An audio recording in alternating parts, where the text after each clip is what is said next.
বন্ধুরা, সবাই কেমন আছো? আশা করি সবাই ভালো আছো। আমিও ভালো আছি। তাপসী কুকিং ব্লগ থেকে সবাইকে স্বাগত। এই মাছগুলো দীঘা সমুদ্রের নোনা মাছ। এই মাছগুলো দিয়ে একটা আজকে রেসিপি বানাবো। চলো মাছগুলো কেটে নিই। পুরো ভিডিওটা দেখতে থাকুন, ফলো করুন।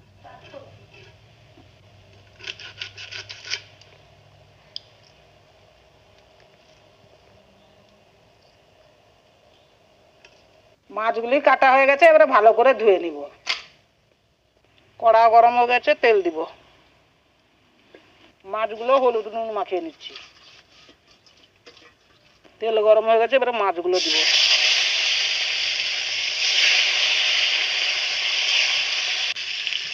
মাছগুলো একটু উল্টে দিচ্ছি।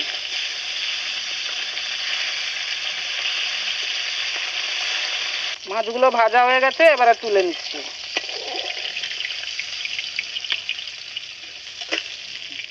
আর একটু তেল দিব। পেঁয়াজ, কাঁচা লঙ্কা, টমেটো, আদা একসঙ্গে বাটা।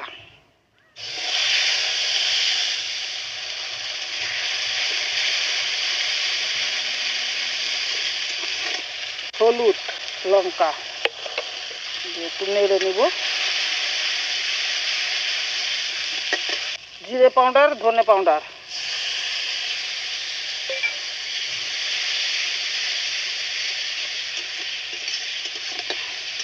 ভালো করে কষিয়ে নিতে হবে, যেন কাঁচা মশলার গন্ধটা না থাকে। মশলাটা হয়ে গেছে, এবারে জল দিব।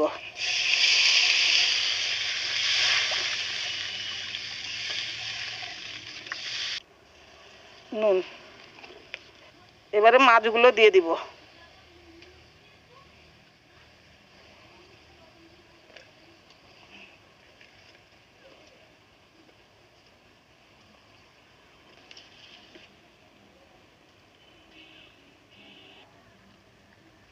ঢাকা দিয়ে দিচ্ছি।